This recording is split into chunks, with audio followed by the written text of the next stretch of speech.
Nah, sekarang manfaatnya. Ini belum masuk ke filosofinya ya, masih praktis-praktis. Manfaat hidup minimalis yang pertama, hemat waktu, tenaga, biaya. Ini jelas ya. Semakin sedikit yang kita miliki kan semakin sedikit alokasi waktu, alokasi tenaga, alokasi biaya untuk barang yang kita miliki. Yang kedua, mengurangi stres.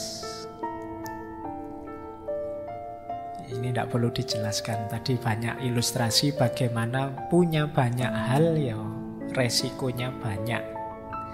Potensi stresnya lebih tinggi. Kemudian memberi ruang dan waktu untuk hal yang lebih penting.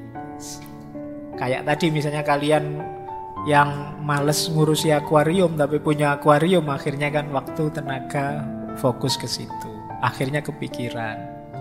Jangan dikira cuma mikir menunda-nunda itu tidak stres, stres juga. Saya pingin sekali nyabuti rumput di depan kos-kosan, kok ya sudah kotor, tapi kapan ya? Tapi terus tidak gerak-gerak.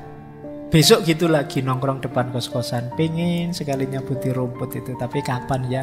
Jadi kamu kepikiran stres tapi ya tidak jalan. Kamu mungkin sering begitu. Jadi waktumu terbuang sia-sia. Yuk, efektifkan waktu. Jangan buang-buang waktu, tenaga, biaya untuk hal yang tidak penting. Kemudian kesempatan berbagi. Tadi kan ada bersih-bersih, buang-buang. Ya yang masih bagus kan bisa kita pakai untuk berbagi. Masih bagus ya Pak. Kalau bahasanya agama justru yang masih bagus itu yang pahalanya besar.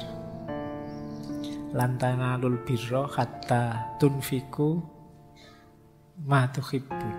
Jadi belum engkau memperoleh kebaikan sampai engkau memberikan yang engkau cintai. Barang ya, bukan orang.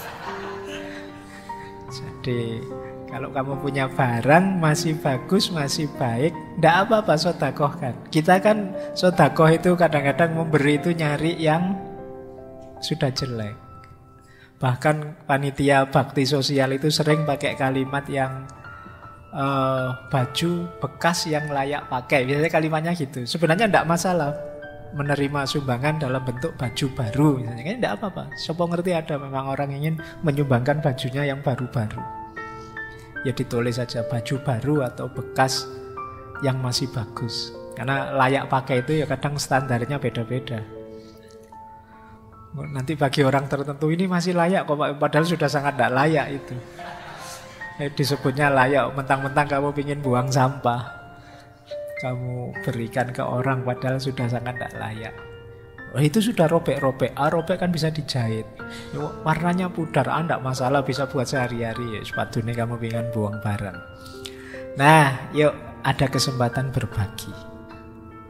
Terus jangan lupa ramah lingkungan. Barang yang tidak ada gunanya dalam jumlah besar itu kan nama lainnya sampah. Jadi sadar atau tidak sadar kita itu banyak menyumbang sampah. Ada yang sampah yang sudah kita taruh di tempat sampah, ada sampah yang masih kita simpan di lemari kita, di laci kita. Kita sebenarnya ya kontributor sampah yang luar biasa. Maka ayo latihan minimalis. Nah, manfaat yang lain meningkatkan produktivitas tentu saja. Kemudian meningkatkan kebahagiaan hidup karena rasa khawatirnya kecil. Ya kayak tadi loh, kamu punya barang baru, barang bagus, itu kan khawatirnya lebih besar. Barang kesayangan khawatirnya lebih besar. Tapi kalau kamu simpel-simpel saja, hidupmu santai saja, barang-barangmu juga biasa-biasa saja, secukupnya, khawatirnya juga lebih kecil.